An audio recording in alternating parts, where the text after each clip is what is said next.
Dun, dun, dun, dun. Hello, everyone. Welcome to my special stream, I guess you could say. I'm going to be ranking every single game that I have played on stream. Well, not played, really more like finished. Because I wanted to get like this ranking list thing out so that, I could just add on to it every time I finish another game. And also, hi, Charcoal. I figured you forgot about it, because when do you remember anything? I'm sorry, that's mean. But... yeah, so I'm going to go to my page, because this is where I have my list of all the games that I actually finished on stream. At least for the most part. I don't want to have that. Okay. As you can see, if you scroll down to, like, by what I do here section, I do have the list of the games that I have completed on stream or really finished, but I don't have any... well, a lot of things are on hold, honestly, but I never really, like, ranked them. So what I have is I actually have this wonderful little, ranking sheet, spreadsheet thing that I got from... I kind of pulled from another streamer, DrewSunn. I'll give him a shout out because he's actually really cool. Actually, if this even works. And that didn't work. Ha! Oops. Oopos. Okay, thanks. Thanks, me. But yeah, it's by him. It was really originally like made by him. I just, cleared out his... I asked if I could use it, and he's like, yeah, sure, go ahead. I'm like, okay, so basically I just, like, cleared out all my stuff, well, all his stuff, and I'm just kind of, like, editing it to be, more akin to me. So here's how... it's going to just be, like, the same, like, rating a game, like, out of 10, essentially, but now it's going to be put on a list. This is where I put the games, and I'm probably not going to switch where they are. There are going to be a couple games where I won't be able to rank because they're too close to my heart that I can't give them a fair ranking, and if I give them a super subjective ranking, it's gonna be unfairly high, which the game probably wouldn't deserve. We'll get to that when we get to that. To the first game of that. But for now, I started off streaming with the Devil May Cry series. So let me go to a personal thing. What the hell? Is that the game capture? That is the game capture window. What the fuck? Why is it capturing my friends list? Well, there's a look at my friends list, I guess. That's so weird. Anyways, here's my, like, game rating list.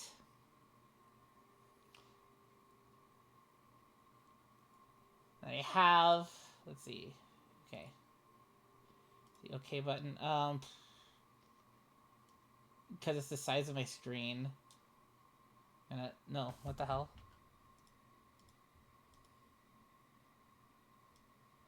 There you go. Because this is the size of my actual, like, monitor screen. It blew the fuck up. Okay, this is probably fair enough. So here's my game rating list. Taken from DrewSunn, of course. So again, it's basically like out of 10. So 10 reserved for the best games that I find I had the most fun and I think are legitimately the best. I'm not sure what's gonna really go in there. Yeah. I had a ton of fun playing, but I had also some problems. Again, it's a lot of, like, kind of general stuff. 5s, it's like I have no real opinion. It's the middle of the road. It's good. It's not good. It's not bad. I don't really have much about it. And there's of course going to be more nuance to these. And we'll get to that when we get to that, of course. So, of course, the first game I have on the list is Devil May Cry 1. Devil May Cry 1. So, this was the first game that I played on stream at all. I think it's like, as far as video games go, it's probably like the most, as far as like the Devil May Cry series goes, it's the most middle of the road DMC game. It's not fantastic by any means, but I wouldn't really call it bad. It is, however, incredibly frustrating. For a lot of the game, I found myself frustrated, and I did not want to, like, play it more. Of course, it came down to how I was playing and when I was playing. Since I have played the game, it is, like, a little bit easier for me, but there's a lot of different, like, nuances in the game that I don't really like. It's incredibly difficult, but it's also, like, at the same time, sometimes it's fair, but a lot of the times it's not. It comes down to just the overall design of the game. Like, I had fun playing it, kind of. It was up and down a lot. And honestly, my honest-to-goodness rating of Devil May Cry 1, because of how frustrating it was, because of how incredibly, like, middle of the road I think it is. Like, part of it is fun, but a lot of it is frustrating. I think it's a good game in its design, but there's so many flaws. I honestly cannot give it a higher rating than a 6.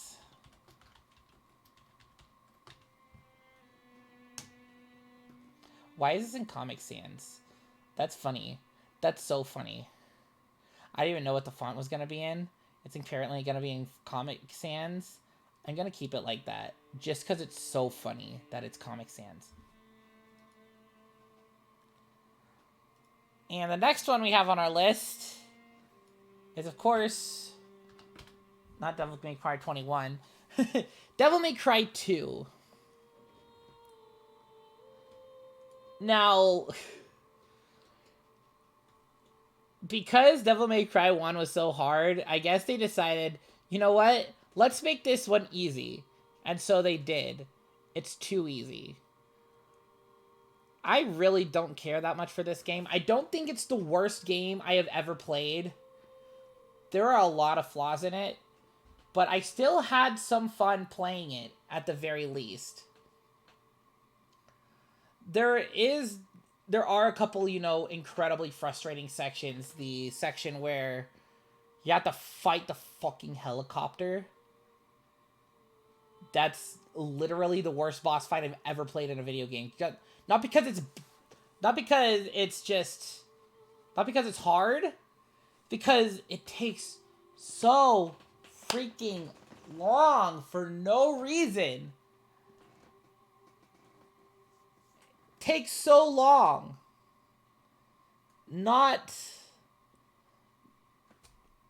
It's not good. It is not a good boss fight. And then there's another one where when you play as Lucia, who I found more enjoyable to play as than Dante, but that's just me.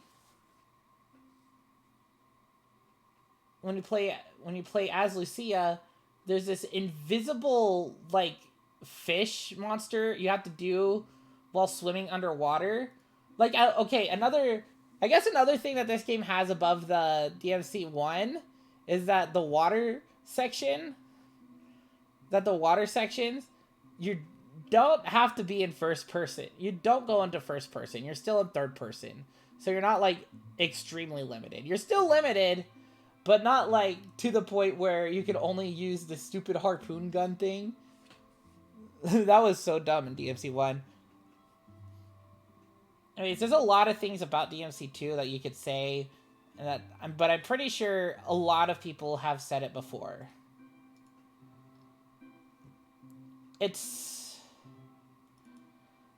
I cannot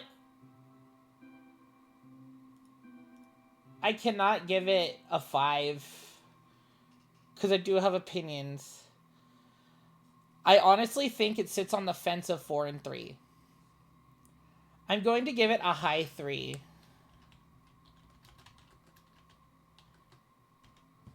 Just because I really don't think I could rate it personally any higher. Much higher, at least. And a lot of people don't like this game at all. They don't like the design. They always... All the Devil May Cry fans, like, diminish it. But personally, I just think it's, like... I don't think it's the worst game ever made. I just think it's, like, okay, you know? It's okay. And next we have, of course... I'm just gonna get all the Devil May Cry games out of the way first. Just because... That's kind of like how I started streaming. There were a couple other games that I did play in between those, but I'll get to those a little later. Devil May Cry 3. Now, DMC 3, I have a lot more, like, nuanced opinions, I guess. I don't know if nuanced is really the right word. But on my initial playthrough of DMC 3, I did not enjoy myself as much as I would now. It's not a bad... It's a very, very well-designed game. Like, as far as Devil May Cry goes, it is one of the best games in the series, like, legitimately, objectively. And it definitely has stayed as many people's favorites until Devil May Cry 5 came out. We'll get to that later. It's such a well-designed, really fun experience. Dante is so fun throughout the whole game, just because of his, like, you know, quirky one-liners, all this stuff, and the flashy combat. It's really fun. However, for me, there were a lot of just, like, frustrating sections, particularly Beowulf. Oh my god, Beowulf. I know a lot of people have a lot of trouble with Beowulf on their first time, but I think one thing that definitely killed me my first time was the fact that I was told to use Trickster, the Trickster style, when I surely should have just been using Sword Fighter style. And, like, nowadays, whenever I play a game with Dante Styles, which is every single game, I choose the Swordmaster style because it's so much more fun to me than just plain old Trickster. Now, Trickster, of course, does have its uses, and all of the styles definitely have their uses, especially, and, you know, you use it depending on who you're playing as, or how you're playing as. Everybody plays the game differently. And I actually don't know if we can see my freaking cursor. I do have capture cursor on, but I don't see the cursor on my screen. Then again, I click here, I don't know. At the same time, because it's special edition, you also get to play as Virgil. You can also choose to play as Virgil.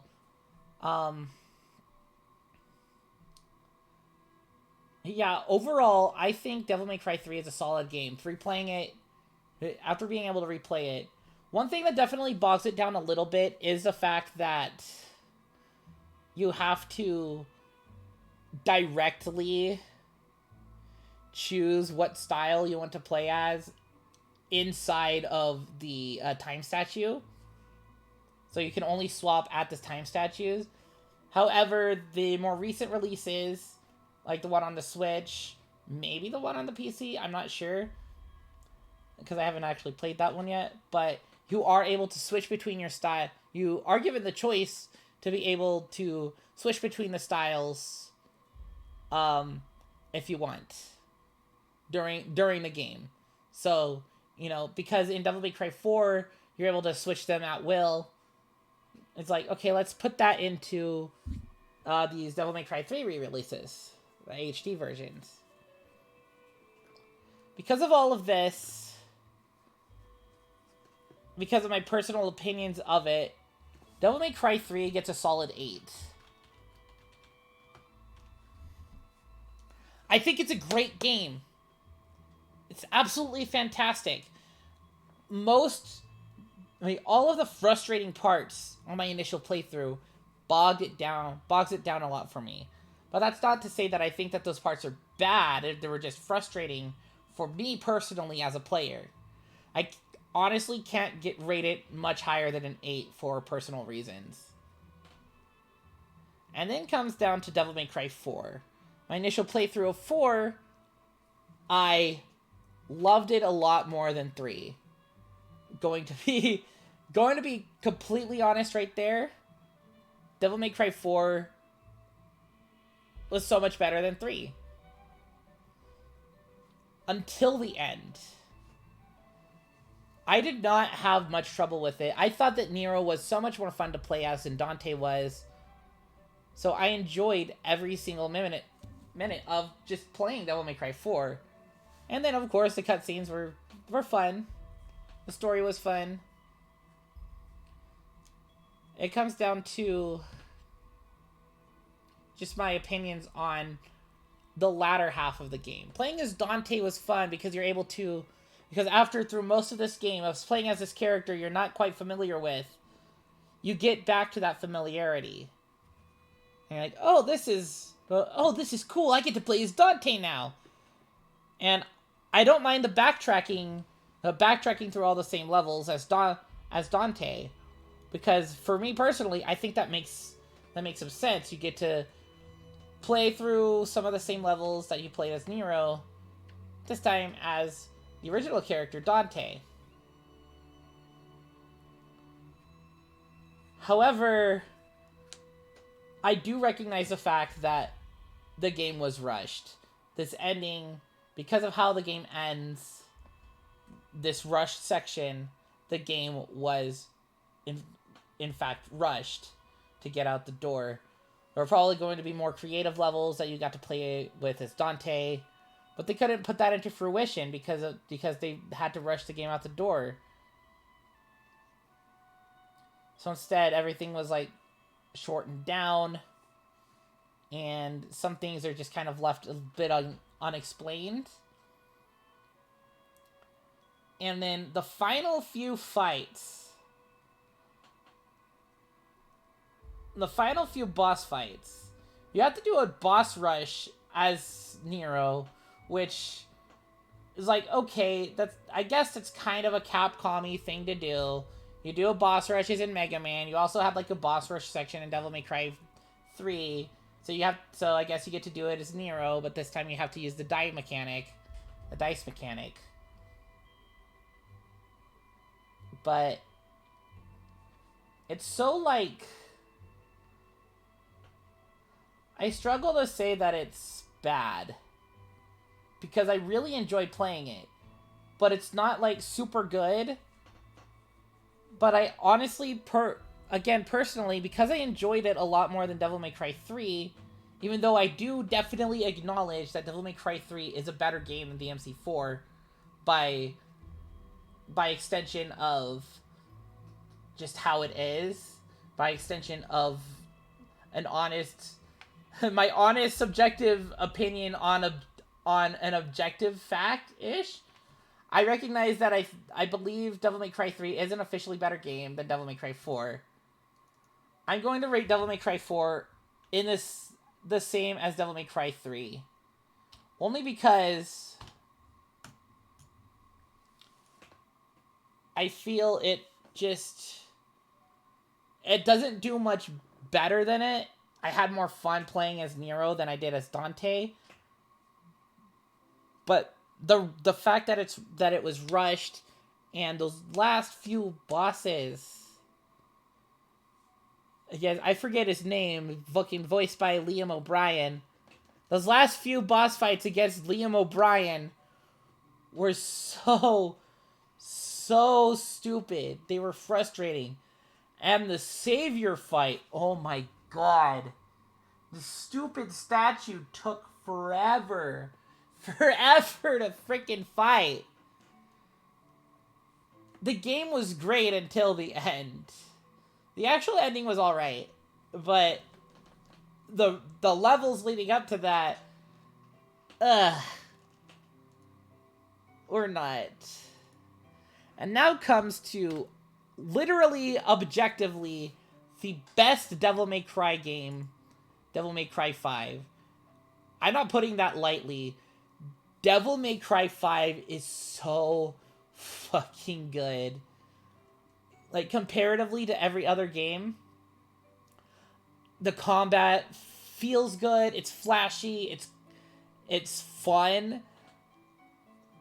Your three different characters, Nero, V, and Dante, they're so fun to play. Even if you don't get to play as Dante until halfway through the game, he's still fun. And it's hype when you get to play as him, because, you know, it's been years since Devil May Cry 4 was released, so being able to play as Dante again in this new, fresh, like, mechanic, and as not this crying emo boy from DMC Devil May Cry, which I will play later. I haven't played on stream, but I will play eventually.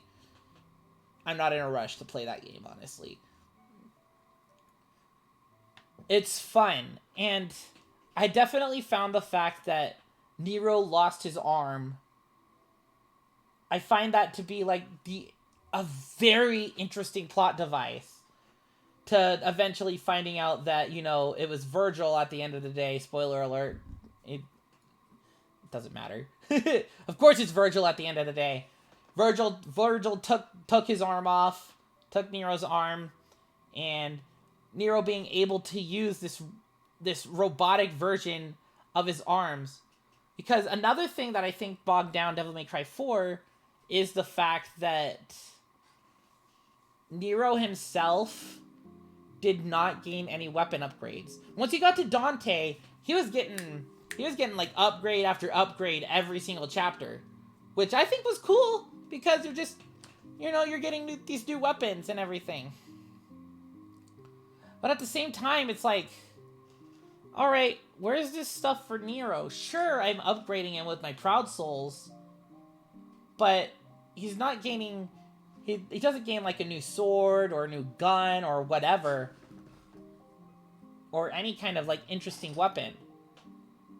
Just upgrading his own moves, which is fine. It's perfectly fine for a hack and slash game to just do that. But with Devil May Cry, a lot of the fun, especially in 3, came down to being able to use these different weapons that Dante had. Being able to use the sword and switch to the nunchucks and back to the sword. And you could only, like, switch between 2 in the original DMC3, but, like, in the re-releases, you have the choice to be able to switch between, like, every single weapon. So you're able to, like, you know, switch between your sword, then to the nunchucks, then to the dual blades, and then to the guitar. I hate the guitar, actually. It was a cool mechanic. It's a cool idea. I did not like the guitar. Devil May Cry 5, however, the cool mechanic of the freaking motorcycle, that was fun. That was so fun to play with. Even if it wasn't, like, the best weapon, it's just, like, it's so funny because you're just swinging around these giant pieces of a motorcycle. Well, Devil May Cry 5 is great. And the fact that, you know, Nero is able to use these different, like, attachments to his arm. They all have these different, like, little abilities that you can use, and then everything, and it's just fun. I think one thing bogs it down, and it's not being able to switch between your equipped arms at will. Because the only way you can switch to an arm that you want is you have to blow up the arms that are in front of it. So then you then have to go and either find these other arms in the wild, or go and buy them at the statue or from Nico. You can only use whatever arm is there. And, like, the arm attachments were really cool, too. I think just the fact that you're not able to bog it down, just to, like, to bog it down, that you're not able to just switch them, bogs it down again. Bogging it down is gonna be, like, my fucking catchphrase this stream. So I would give this game a 10, because I think it definitely deserves a super high rating. But because of my few just, like, personal gripes with the game, even though I think it's objectively a fantastic game, and subjectively a fantastic game, and then I also have played as the Virgil DLC. I don't think I've done that on stream, but I have played it. And Virgil's just super fun to use. I loved using Virgil in DMC 3 and 4. The special editions. So I think, just because of some personal gripes, I'm gonna give DMC 5 a 9. I so very wish I could give it a 10, but I think that only, like, very, very special games deserve to be in the 10 spot. Only very special games. What does that count? I'm gonna be honest, I'm not entirely sure. The next game on this list here is a game that personally I don't think I can rank fairly.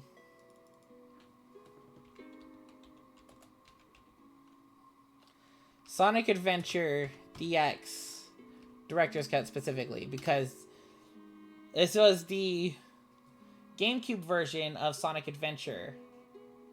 I hold this game very dear to my heart because I've played it so incredibly much. It was one of the first games that I got for my GameCube. And by the way, I'm not naked. I am wearing a tank top. It is one of the few games that it was one of my first games for the GameCube, alongside Legend of Zelda: The Wind Waker and Soul Calibur 2, which are also two games that I very much can't rank because I hold them so close to my heart because I've played them so much. I love this game, those games so much. I cannot in good faith rank it. I recognize that it has a lot of flaws. If I were to personally give it a rank, it would probably be in a 9. Though, I don't think that it deserves a 9.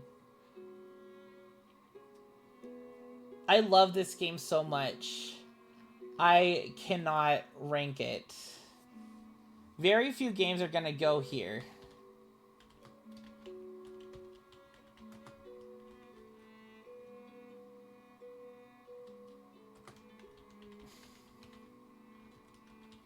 Very few games will go here. But it still just holds true to my opinions on it. Because I hold it too dear. Another game I'm probably gonna have a little bit of trouble ranking is Jak and Daxter, the Precursor Legacy. Now, this was like the first game I ever played on... Yeah, this is the first game we like ever really played when we got the PS2. It was a launch title for the PS2, I believe. I think. And if it wasn't, in any case, it was like the first... It was one of the first games that... It was one of the games that was bundled with it, at the very least. Precursor Legacy. Again, this one holds a lot of dear things in my heart. I don't really know if I can rank it. I probably will, though. At its core, it's a very, very fun collectathon platformer. In the age when platformers, you know, that was the style of game that a lot of these games are doing in the early 2000s. The PS2 era games. There are so many, and this is one of the highlights of that era. It's one of the few games that I have platinumed on PlayStation. And not only have I done that, I've done it multiple times. And I did it, and in a technicality, I did it on stream. 100%ing Jak and Daxter, the Precursor Legacy, is fun for me to do. As I go around collecting all the orbs, all the Precursor orbs, and all the power cells, trying to remember where each one was. I remember where all of them are. I can point you into a direction of any power cell in Jak and Daxter if you ever get around to playing it. Which there is a native PC port for it now, which is really cool. You just, you know, have to have the game or pirate it. But there is a native PC port, which I find is fantastic. I wish that Sony gave more love to their older franchises. Particularly Naughty Dog. Because I would love to see more from Jak and Daxter. The last thing we got from them was like, in what? Was it PlayStation All-Stars Battle Royale? It was either that or that PlayStation Move Heroes or something. We haven't got much from them in their own series since Jak X, which was a spin-off racing game, of all things. I'm not counting the Lost Frontier because nobody cares about that one. That one doesn't count. That one's not made by Naughty Dog. But if you want to count Lost Frontier, then sure there. But that's where the game kind of died, unfortunately. I'm trying to think. How would I rate Jak and Daxter the Precursor Legacy? As the core, it has one of my highest... It has one of my personal highest rankings in its fun factor, because I've completed it so many times. I think it's pretty well designed, though when I look through it, there are some things that are pretty frustrating. I do dread a couple parts of the game. There are later parts of the game, but I definitely dread them. Being the boggy swamp, and the spider cave, and the lava tunnel. On another note, when I was younger, my dad had made it to the final area, to Golden Maya's Palace. And for like forever, we were stuck on this one little platforming section. That, honestly, playing it today, it's not that hard because you just have to do the fucking spin jump kick. The jump, you just have to jump and do the spin kick and that. But it was so hard for us because we didn't have that tech. We didn't really know that tech, so we didn't really know like what to do. We were stuck forever. So honestly, I think Jak and Daxter: The Precursor Legacy is a fantastic game. It's one of my favorites. But because of childhood trauma with it, I'm gonna rate it a 9.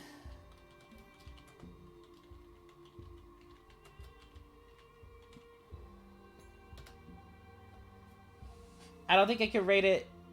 I can't honestly, in good faith, rate it a 10. As much as I would love to. I'm keeping it as a 9.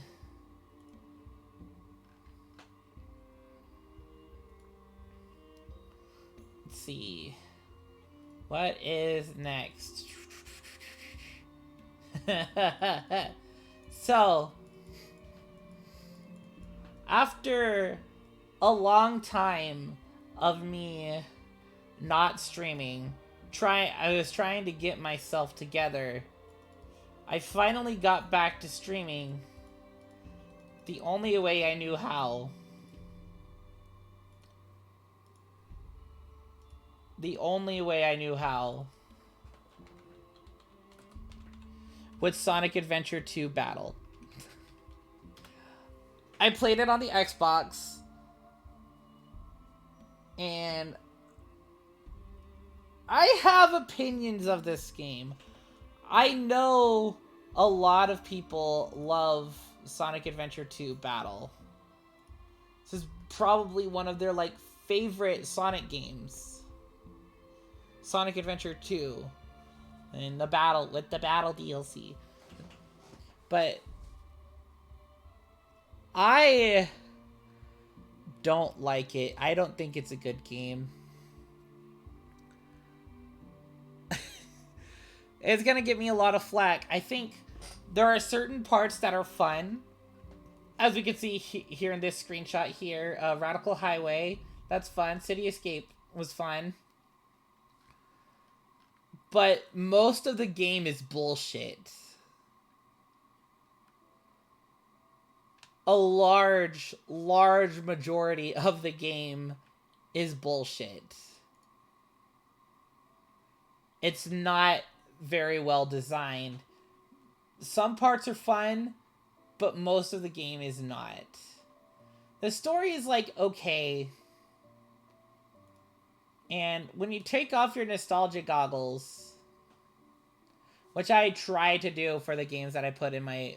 that I'm gonna leave unrated. And you take those off, you see that it's only fun sometimes.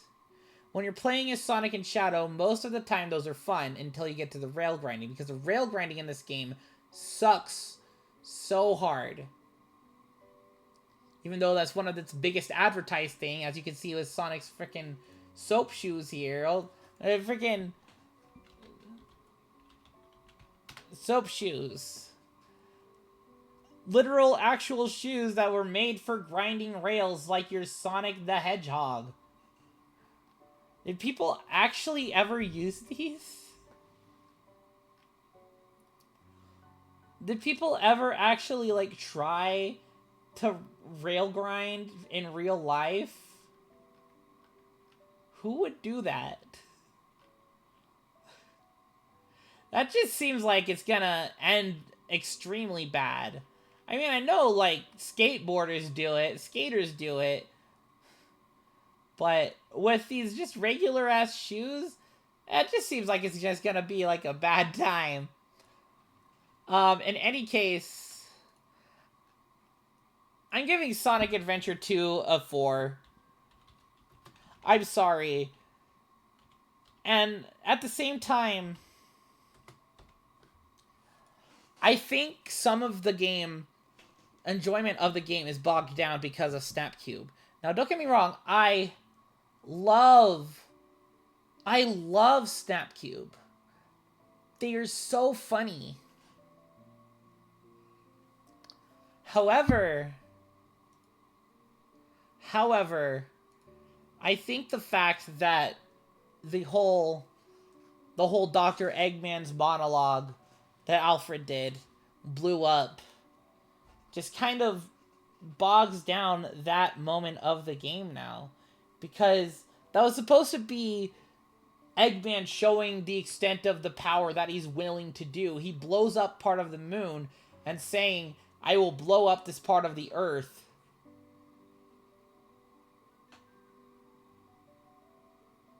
If you don't do what I tell you to. We'll blow up the earth like this. And then he gets down to it. And it's like, this is kind of scary. We know we're going to beat him because we're going to be playing as Sonic. And, you know, the heroes always save the day. But it's kind of a scary thought. And when it comes to the Snapcube dub, when people quote it, it loses the meaning that it had in a game and that it had in the dub. In the Snapcube dub. Because the big part of that was there was so much build-up up to that point. There's so much build-up of hilarity, essentially, that come up to that point. They were laughing so hard. Penny, I think it was Penny, or somebody, they had to stop the recording. They had to stop the playback, the video playback, because they were laughing so hard. They had to pause for a bit before they got back to it. Because yes, it's a funny moment, but only because of the build-up to that moment. So when you quote it, it loses its meaning, and a lot of that just bogs down an experience for playing Sonic Adventure 2 if you've only ever watched the dub. The fan dub. Or the real-time fan dub, really.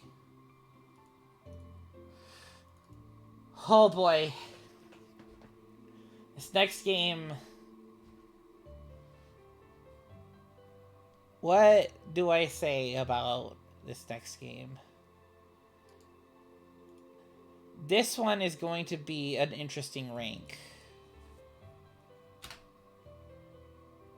Oops. Nope, that's not what I wanted. I'm fucking stupid. Celeste.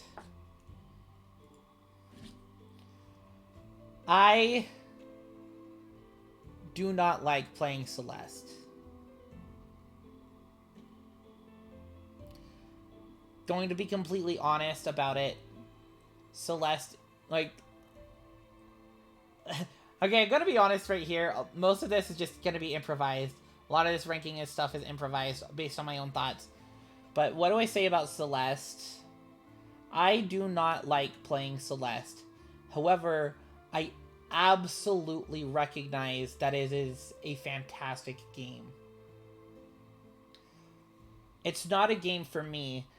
I recognize that the narrative is built into the gameplay, that the gameplay is supposed to be frustrating on purpose. But because it's supposed to be frustrating on purpose, and I get frustrated easily, it's not the game for me. Because I tried so hard to really like playing the game. And there are a lot of fun parts about it. I loved this level, whichever level this is. And I actually agree with what this says. Celeste is an expertly designed platformer brimming with heart. Like, you can tell the love that Maddie put into making the game. You can tell just like a lot about the game, but just by looking at it, by playing it yourself. I love the character of Leo and Madeline and even Badeline. And I get the pain that Oshiro is going through. Or I just like, this game is not for me. I'm sorry. Fucking Danganronpa. There's too many parts of the game where I got stuck on one screen for way longer than I should have. And it just got to me. I would have stopped playing Celeste in Chapter 3 if I wasn't streaming it. I would have stopped. I'm not gonna lie. I absolutely would have just stopped playing Celeste because I got too frustrated with it. But I kept going. Every other level was fantastic. Even though it frustrated me to no avail, I love that boss fight with Battlein, because it's like, it's so, because of just how into the narrative it is with Madeline literally battling her own inner demons, and then learning to accept that part of her. It's fantastic. I absolutely recognize how good of a game Celeste is. I just do not like playing it myself. If I enjoyed playing Celeste, I would absolutely rate it a 10. But I can't. I'm giving it an 8. It's because of how the experience was bogged down for me. I will absolutely watch anybody play Celeste. I will sit down, look, and be like, ha, yeah, this game is cool. I hate it, but it's cool. And I mean, I hate it as in I hate playing it, of course. But I can't rate it any higher. Legitimately.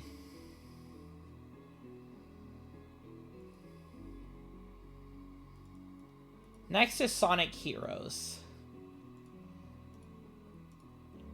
And so my big idea was I wanted to play every 3D Sonic game on stream at some point.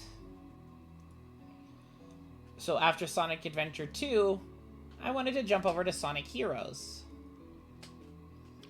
Sonic Heroes is fun, but there's a lot of problems with it. Personally, I like it better than 2.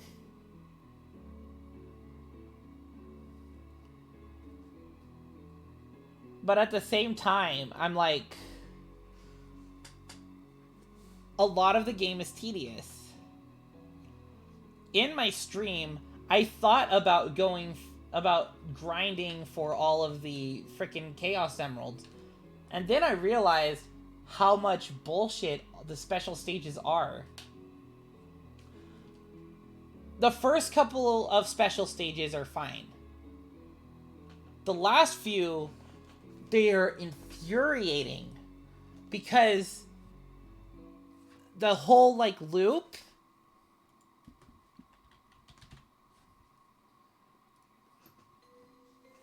This whole, like, tunnel thing does not work.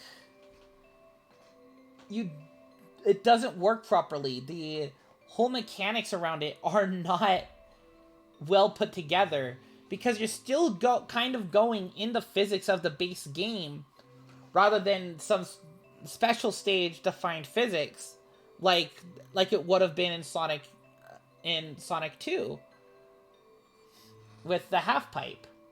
And instead of a half pipe, it's a full pipe. And you grab these orbs to try and boost yourself up to the Chaos Emerald, and it's probably not going to work. Is this freaking...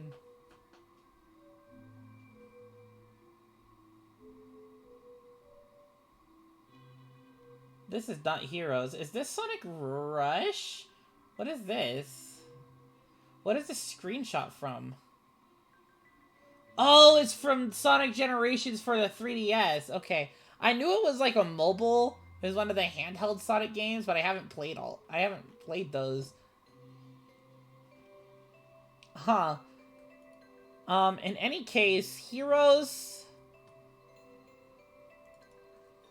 I don't really have much of a real opinion other than the fact that getting the Chaos Emerald sucks. A lot of the level design is kind of bullshit. Most of the game is tedious. But at the end of the day, I just think it's, like, fine. It's not great. I don't think it's particularly bad. But I also don't think it's particularly good.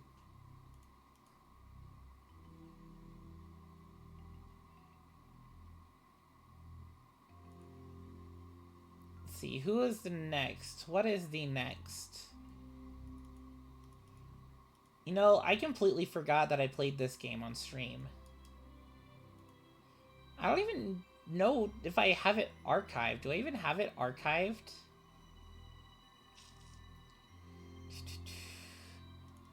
Or would it be in this? Yeah, I legit don't think that I even have it, like, archived at all. Let's see, this. I probably didn't download it at any point. He has the Celeste streams. Because I played this before I started archiving my streams. Which stream is this? Oh, this was an affiliate anniversary stream. Yeah, I legitimately... This isn't saved anywhere. I do, like, vaguely remember playing it. I do vaguely remember playing this. But at the same time, I started playing it before I started archiving my streams, I believe. Because even if I, like, look back... I went to my video producer...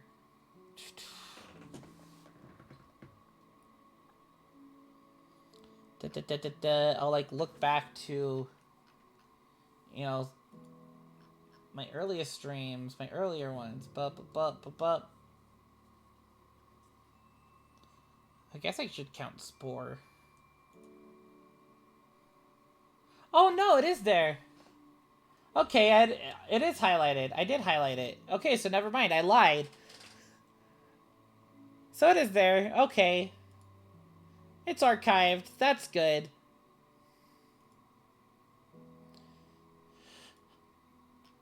Way back in my earlier archived sections, you'll see that I played Crash Bandicoot. Particularly Insane Trilogy, and particularly I only played Crash Bandicoot 1.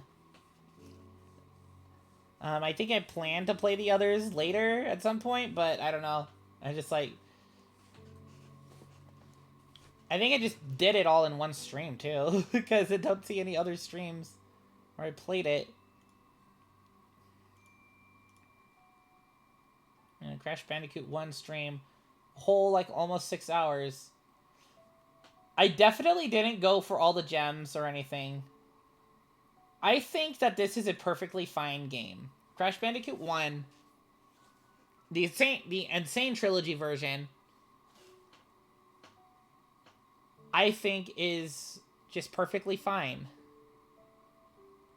It's just it's a fun game. There are, of course, quite a few frustrating levels. The stupid bridges. Oh my god. But that's kind of circumvented when you're not really caring too much about lives, especially when lives are easy to come by. Which they kind of are. I'm just like... Yeah, a lot of the game was frustrating, but it's not... I don't think it's bad, but I don't think it's, like, a fantastic game either. I don't think it should go in 6. But I also don't think it should go in an 8. I enjoyed playing it a lot. but I don't have any kind of attachment to it. I really, all I can do is give it a 7. And I'm not just saying that just to fill out the list. Like now I have at least one from 3 to 9. No, I legitimately think that it's just an okay game. It's good. It's not bad. It has flaws. But it's not like... But they're not like overbearing. And if you like the game a lot, if you like Crash Bandicoot, could absolutely see you wanting to like 100% it.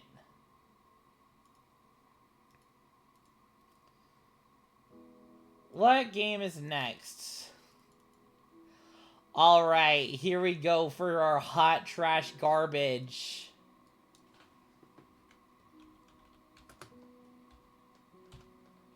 Sonic 06!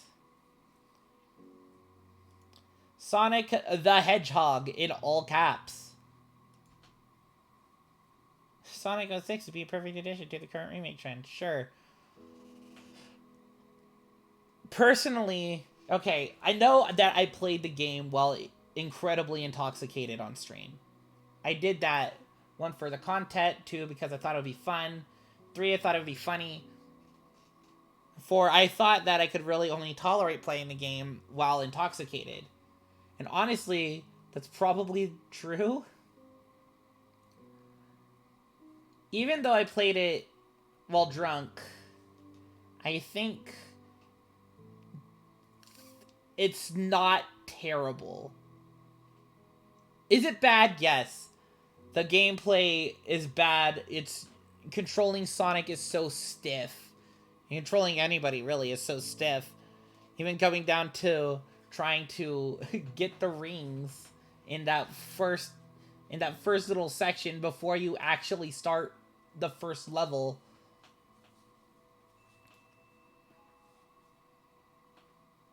There are so many flaws, but I think the game has some good ideas. Some fantastic fantastic ideas in the game. They're just executed poorly. The level design is like okay. It's not incredibly frustrating. Like I was able to play it. I was able to actually get through the game while drunk. That's not something that you would really be able to do if the game was so badly designed. As there are some good design decisions. There are some good ideas presented. The Mach Speed sections turned into basically those sections in the modern Sonic games where, you know, you'd basically just move left to right, essentially. Or like, you know, where you're swapping, you have to press the bumpers in order to move back and forth. Or to like to do the sidestep stuff. Like I legitimately think that's what the Mach Speed sections basically made. The story is trash. Like, I really don't care about Princess Elise. She's just kind of there. Like, why? Why is there some weird romantic tension going on between her and Sonic? This is fucking furry bait shit. But like at the same time, oh, this is really cute art, not gonna lie. At the same time, it's like once at the end of the game, the entire game is retconned. None of this game happened.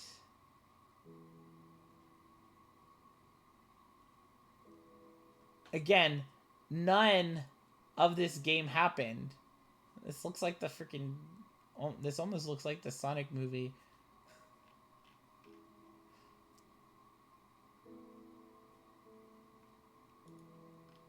Really...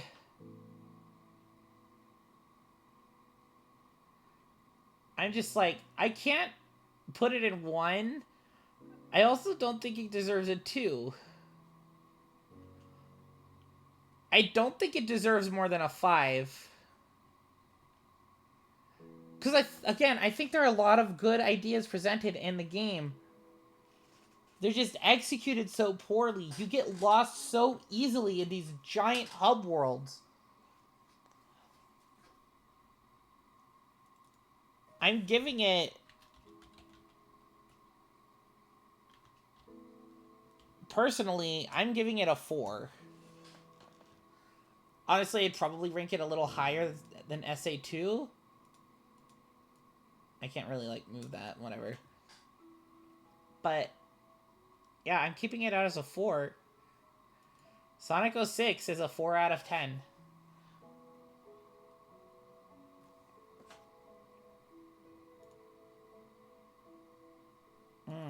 Okay, here we go.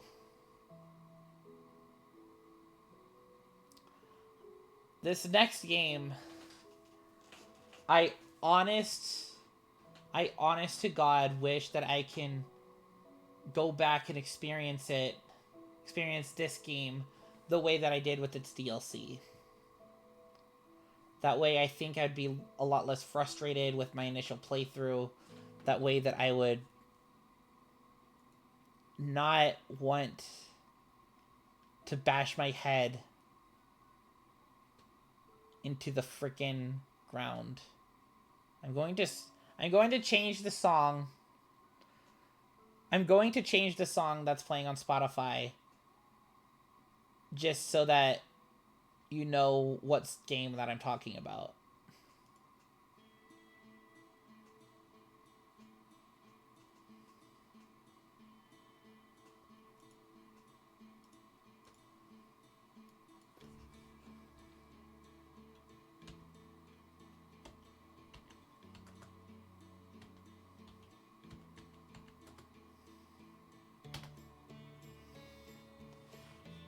Outer Wilds.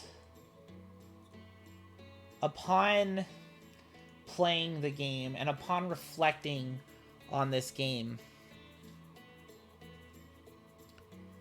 it's such a fantastic experience. Did I get a little frustrated with some of the things? Yes. There's still one thing that I apparently haven't found, but that's okay because I honestly, experiencing the game for a first playthrough, it's a special thing that you cannot take back because of how it's designed. This is one of few games I honest to God wish that I could go back and play completely blind, but I can't.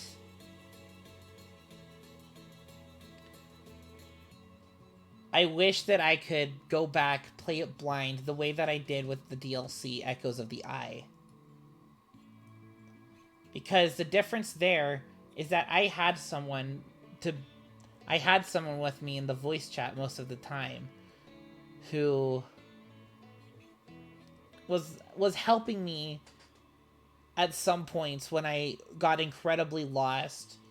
Of course, leaving me to my own designs, but also kind of guiding me into like okay, maybe you should try and get over this way. Try looking back at this spot.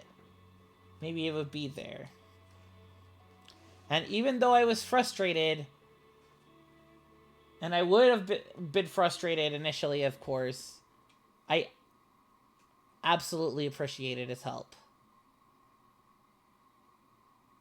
Outer Wilds, beyond no shadow of a doubt, is going to be the first game that I put into 10. I absolutely think it deserves it. Even if my initial experience was bogged down by my own personal gripes, my own personal stupidity, my own personal frustrations, Outer Wilds is a perfect game.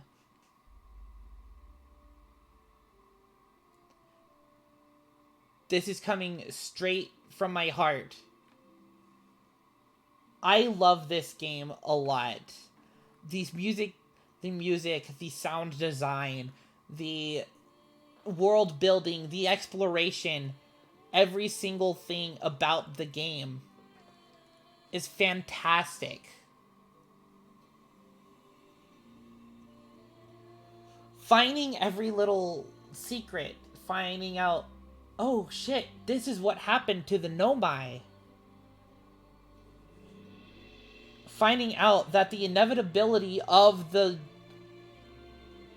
supernova, you cannot stop. You cannot stop the supernova from happening. So instead, you reset the universe to basically start life completely anew.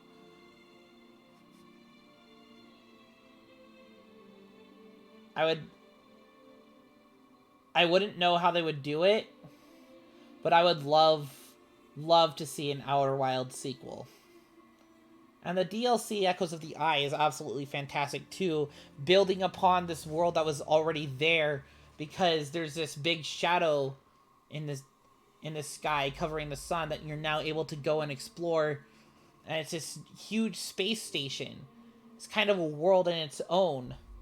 And finding out what happened to these different life forms. We don't get the ability to learn their writing. We don't get to... Our scanner only does Nomai writing. It doesn't do this foreign dialect.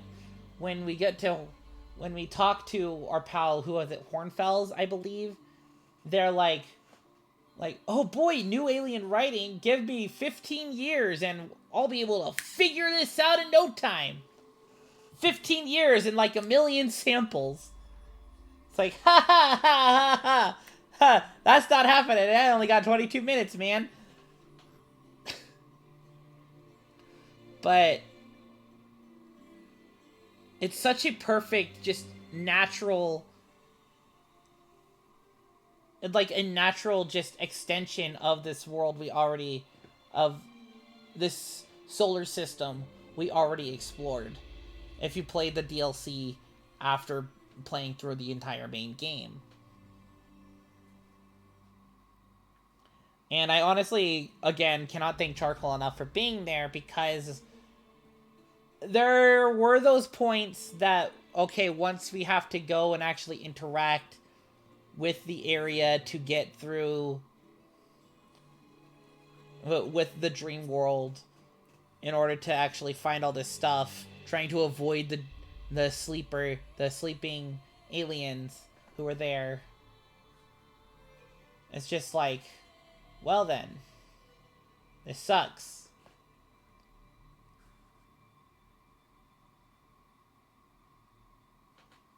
There's a lot more I can say on Outer Wilds, but I'm going to leave it at that now, for now. So I want to get through this list. Alright, next one. Alright, next one is a game that, you know, I don't have super strong opinions on. Like, I like it.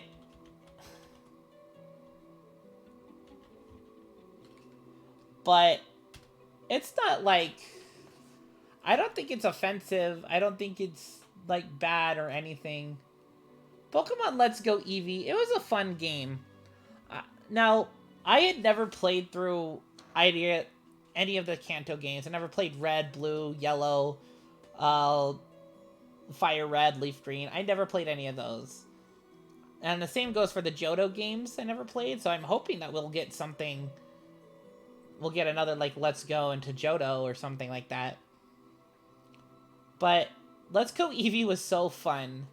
Because, one, we get our little Eevee buddy. It's so cute. Eevee is one of my favorite Pokemon of all time.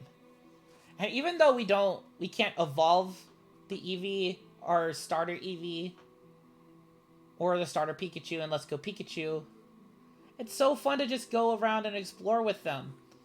And at the same time, they also get to be one of your most powerful Pokemon, because they're always in your party, they're always going to be and you get to choose specific moves. I hear, what the heck, did I hear some weird beeping noise? That's weird. Anyways, you get to choose, you know, like, different types of moves. Pikachu has, like, less moves it can learn compared to Eevee. So, Let's Go Eevee is the superior one. Even if Let's Go Pikachu is oddish. But we get Bellsprout, and I like Bellsprout. There are a lot of Gen 1 Pokemon. Like, it's good. This is good for people who, you know, are just getting into Pokemon. They don't really know the mechanics. The catching mechanics are like, eh. I'm not a big fan of playing the Pokemon Go, like, catching mechanics. Or the fact that we can't, like, choose to battle a Pokemon to then catch it. We always just go straight into catching it, like in Pokemon Go. I'm not big into that, aside from what we do when we do a similar thing in Legends Arceus, but that's, like, different in a way, you know? Let's Go Eevee. It's a very inoffensive game. It's fun. It has its flaws. I'm giving it a 7. Like, again, I don't think it's bad. I don't think it's particularly great. It's just solid all around. And the next game is yet another Pokemon game. There's Pokemon Shield version. I don't know why it went down to Starter Evolutions. I just wanted Shield. Now, I know that technically Sword is the better version because you get Sword Dog, but I really wanted to have the Galarian Ponyta because it's so pretty.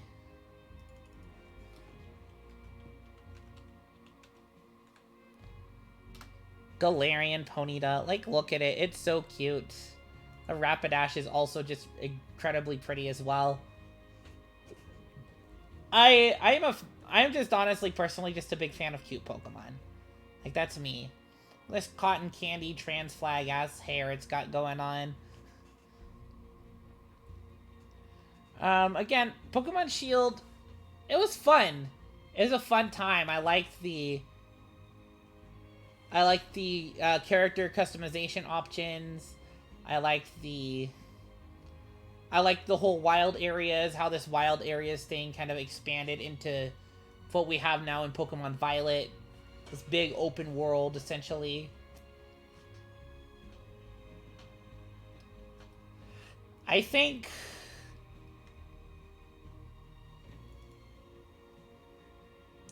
I can't rate it. I don't think it can. I think it goes up to 8. I honestly think it's gonna just stay in 7. It's inoffensive. It's just an overall solid game. Are there problems? Sure. But it's just fun. Ooh, this next game. This was an interesting one. One of those games that was known as that can be known as a walking simulator. Because essentially you just walk through it. What Remains of Edith Finch is just, it's a story. It's an interactive story. Finding out what happened to all the Finches was interesting. And at some points, it is just a bit like, what the hell? What the fuck? Then it also has its pop culture references with Halloween. Like, literally, the theme of Halloween played. It didn't get copyright claim. No, the fucking time when you were playing as the baby in the bathtub, the music that played there was copyright claimed. Of all things. Your copyright, you're claiming that and not the fucking Halloween theme? Okay. At exploring this house, finally getting to the top, and finding that it's interesting how every single person, every single Finch has their own room. And instead of just, you know, moving their stuff out, whatever, they just, Grandma Edie just sealed the rooms, just closed the rooms up, left it there, and they just continuously build upon the house like they did. And at the top is Edith's, is our main character Edith's house. Instead, room, not house. It's her room. And her brothers were down, and just continuously building up and up. I find it interesting because that's kind of the lore of these Finches aren't like the smartest people, and they all die in these randomly tragic ways. And I literally gasped in shock at Sam Finch's death, because just taking a picture and suddenly the deer you just shot knocks you off the cliff. It wasn't fully dead. I don't audibly gasp a lot. When I do, it sticks with me. I think this game is a fantastic story. It's great with its interactivity. Some parts are silly, a lot of parts are emotional. Some parts it's like, yeah, man, I get it. Like Lewis, like, he's slaving himself away at this salmon factory, playing this game in his head as he's doing it, until eventually he just ends up killing himself in the same way that he was doing it to this fish, because he's just in his own mind, he's another fish on the line at the end of the day. It's a great story, but I don't think I can really rate it any higher than an 8.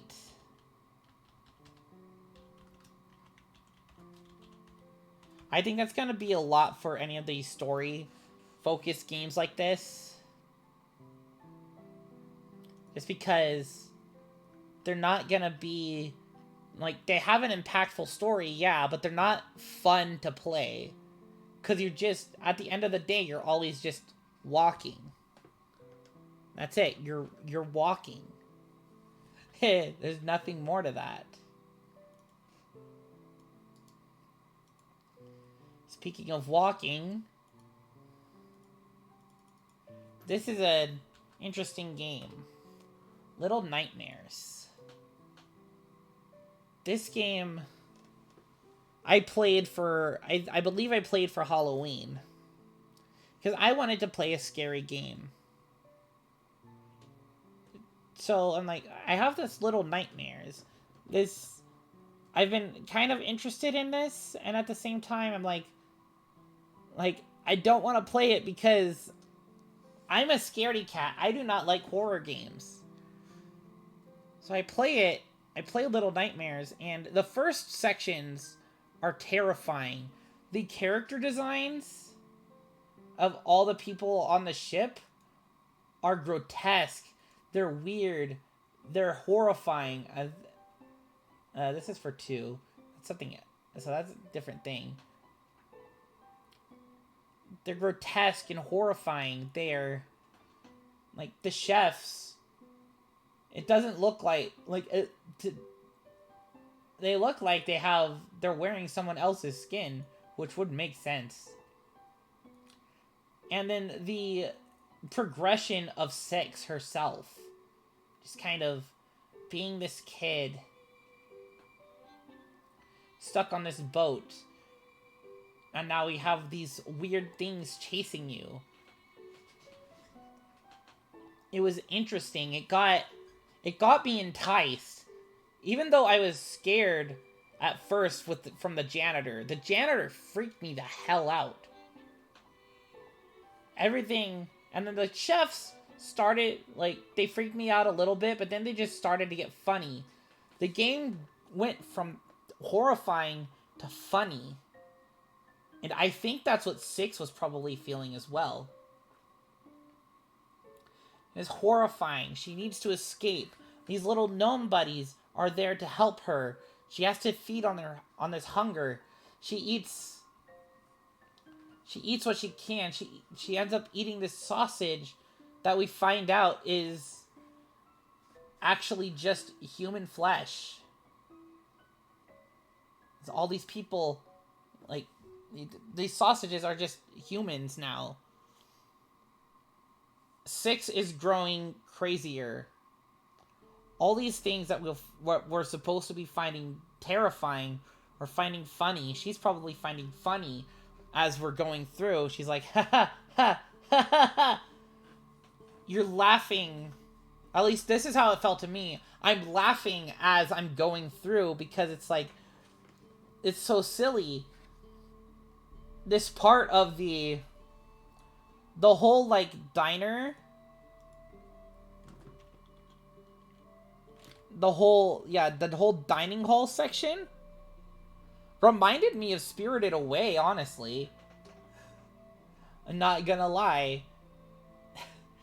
Like, it legitimately reminded me a little bit of Spirited Away, which kind of got me down because it's like, interesting.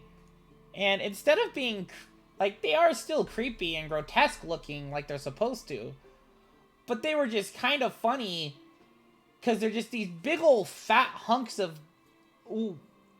supposedly people, demon monster things, crawling at you to try and, because they're going to eat you. They want to eat you. You're fresh meat. You're raw. And I look at these guys eating these kid sausages and stuff. And you're going through. I'm laughing. Like, this is silly looking. This is all ridiculous. And then it culminates to the end of the game where 6 just walks through. She takes the life of the, like, captain or whatever, whoever this person was of the ship. She takes her life and becomes her own little, and becomes a little nightmare of her own. The little nightmares aren't just what you go through. You're playing as the little nightmare. I think that this non-dialogue storytelling just made through the gameplay, the world design, the character design is phenomenal. I don't think it's a perfect game.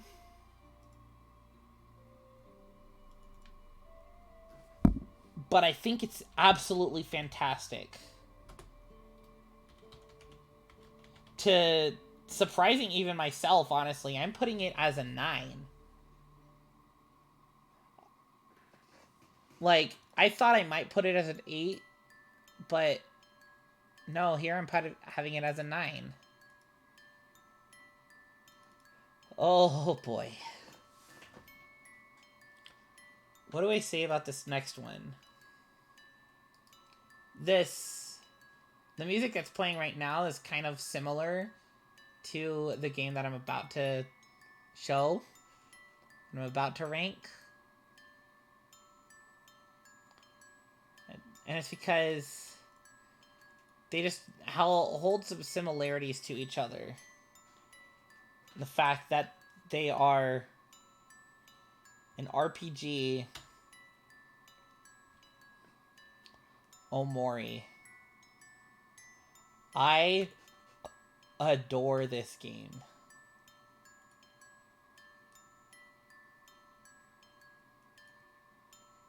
And let me get some Omori music on here, I'm gonna be honest.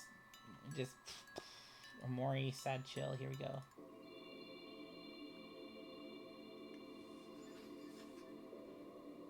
I cannot stress how much I actually really love this game. I think it's one of the best RPGs I have played, just in terms of how special most things are.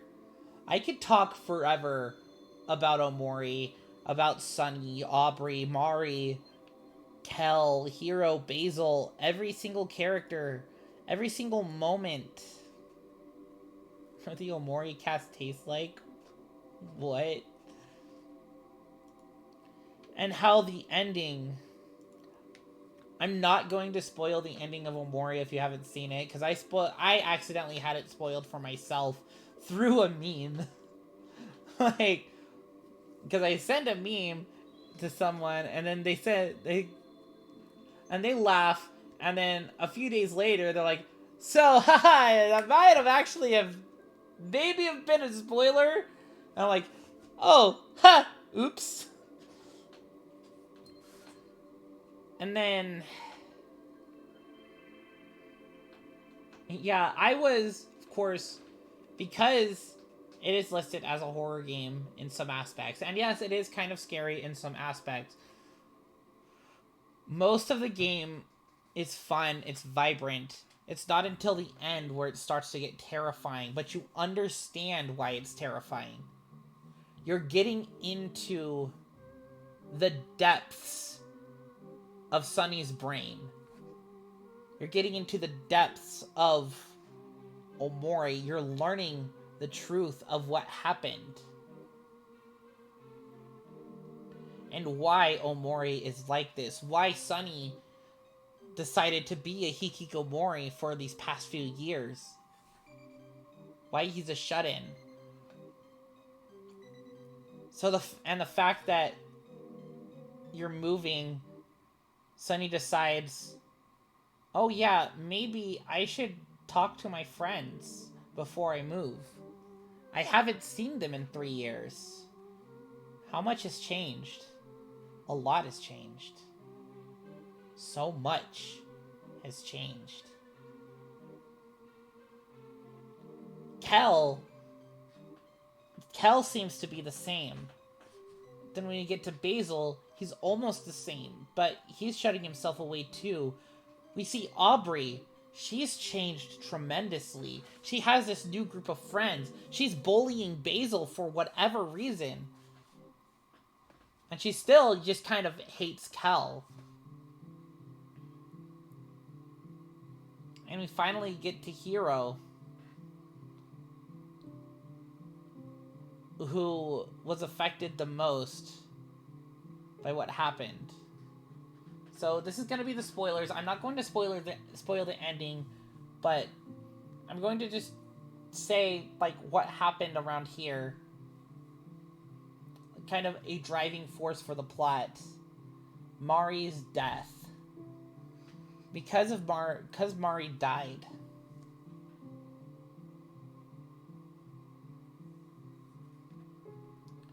Mari's death affected him a lot. He shut himself away forever. He let go of his dream of being a chef, which is what he was wanting to do, which is why he's a chef in Sunny's brain, in Headspace, where Sunny retreats to as Omori. All of Headspace is just Sunny's ideal. This is what his ideal friendships look like. What he wishes everyone was. Because this is how he remembers everyone. But they've all changed so much. It's so hard to talk about this game without spoiling every single freaking part of it. I adore Omori. The main true route is fantastic. The Hikikomori route is so interesting. It gives you a lot of new experiences and headspace. That's where the game ends up. It's the more gamey part. I, honest to God, cannot give Omori less than a 10. This game is so dear to me, to to a partner of mine, to so many people. I can't not give it a 10. It's impossible for me personally to not give it a 10.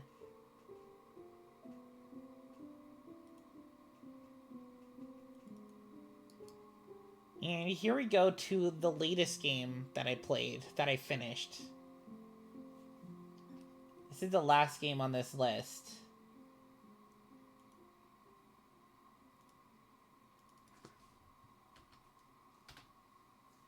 Anodyne.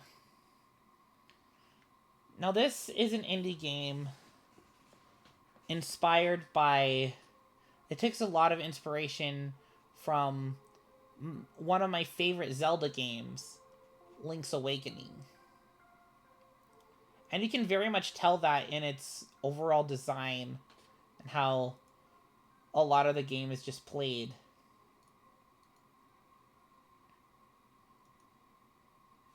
It's an adventure through a dream world. Now, I'm going to be honest, not a lot of the story has really stuck with me. Some things were surprising, some things are not. Its narrative is interesting, but it's not...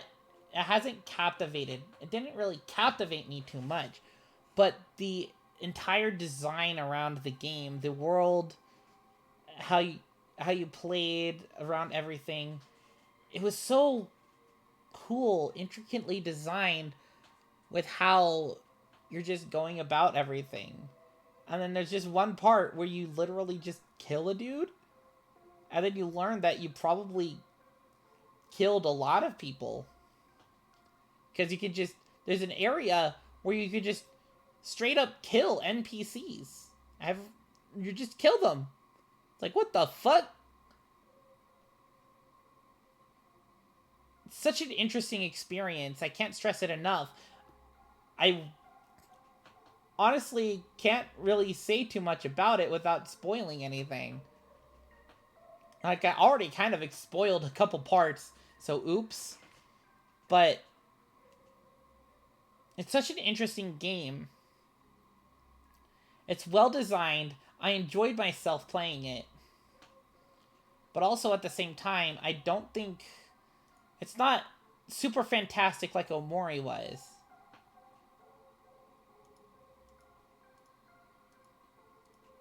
I'm giving... Man, this is hard. I like... So, Melo Santani and Marina...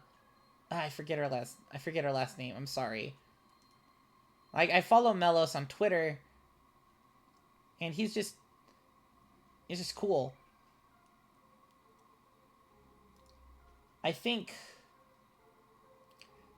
like, I want to play the rest of their games, so I'm probably going to play the rest of their games that I can on stream sometime. But for now, this is where I am going to be putting...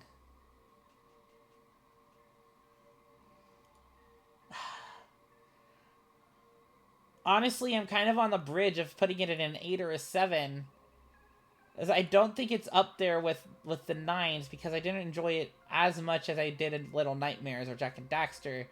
But at the same time, I don't think I enjoyed it more than playing Celeste, but I don't think it's better than Celeste in any means in like any design aspects.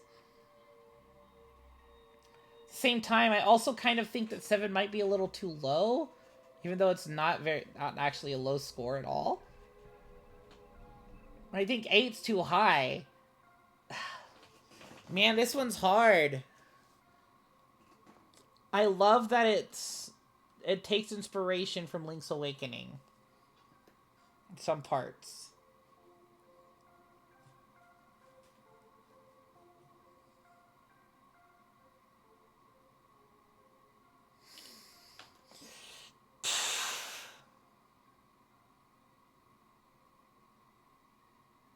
and putting it in 7.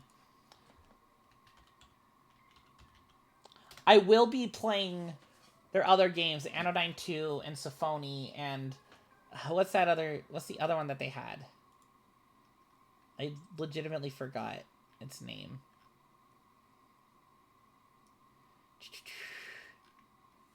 I think it might be under here.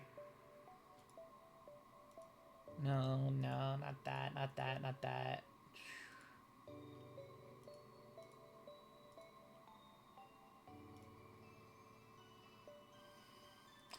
Even the Ocean, right. I definitely want to play Even the Ocean at some point.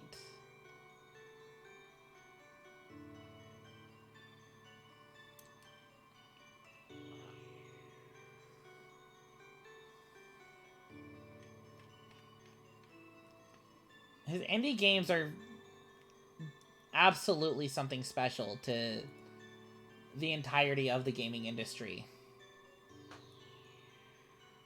I can't stress how important indie games are. These love projects, these passion projects by these people who just loved video games. They want to show a game that they've been thinking of, their own ideas. They want to do their best to try and show them out there. I would love to do that too. I just can't stick with staying in game design stuff as much as I would love to actually do it. I'm more of a narrative focused person when it comes to my creativity. I'm more on like, if I were to make a game, I'd want to have a lot of say in the narrative aspect of the game.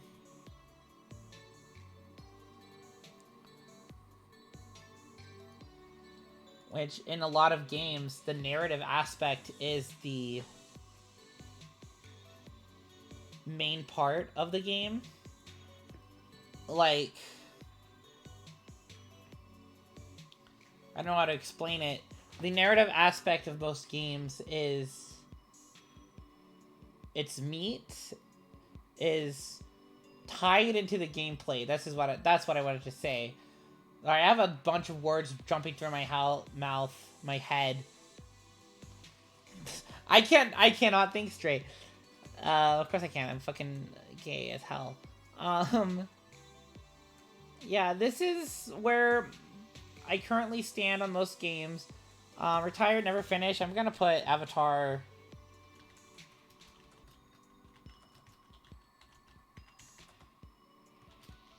GCN game, because I am not going back to that. I played it once on a drug stream, and I was just not enjoying myself.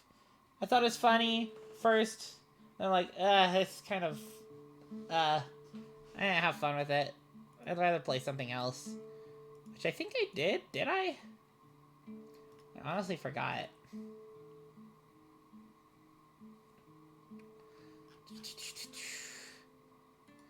It'll be sometime after... Maybe. Yeah, no, I jumped to Orange Juice afterwards. As I was like, I'm so bored with this game, I'm gonna go to Orange Juice. Yeah. Well, in any case, I don't really have any other ideas for this stream now. So I'm just gonna end it. This is my rankings of games. I do plan to play more games. I am going to finish 999 on Wednesday. Whenever I get to that. I might do another Drunk Sonic Forces stream on Tuesday. But from now on, every time I finish a game, I will be coming back to this spreadsheet to rank it. To give my honest opinions on it after playing through the game. So with that,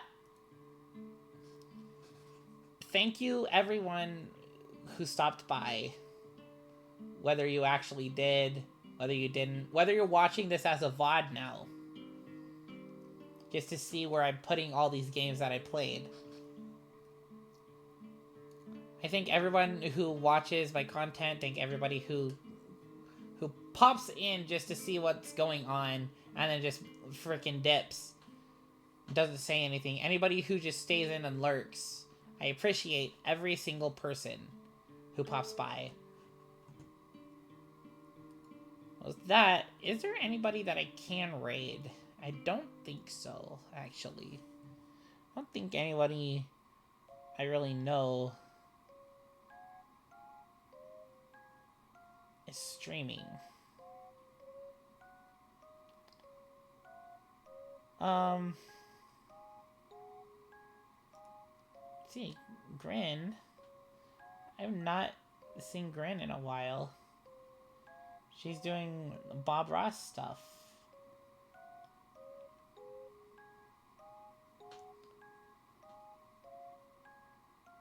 Yeah, I'll go.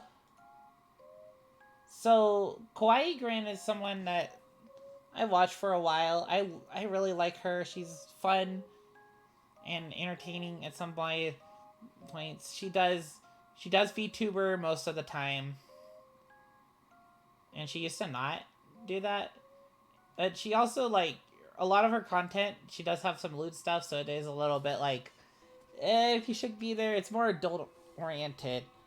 Can I even read her?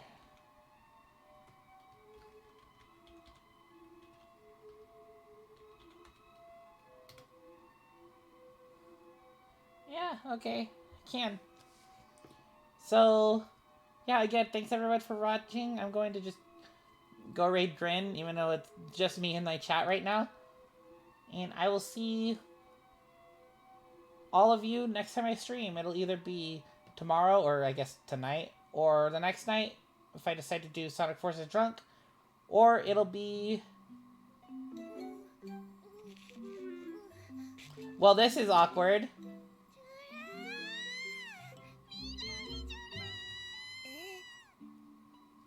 Hello? This is awkward. I was just ending. Hello, Jake the Boy 9. Thanks for the raid, I guess? I was just ending to go raid someone else.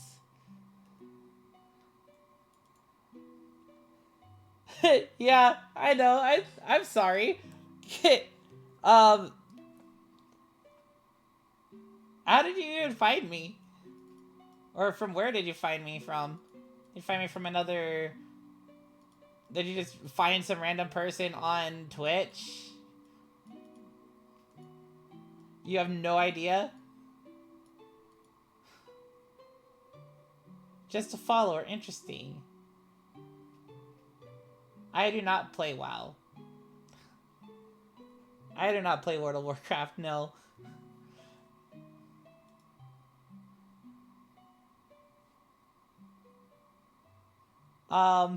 Sorry, this is awkward. I was just about to end the stream with another raid, and then I get raided by, by you. Anyways, I hope you don't mind if I just start the raid anyways, because...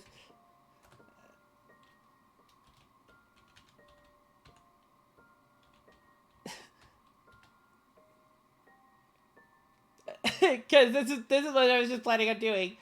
So, thanks for the raid. I guess for popping in, you might have joined when I was doing Drunk Sonic 06 or something. No idea.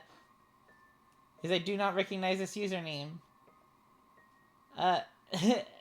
Anyway, thanks everyone for watching. Thanks Jake the Boy for just raiding.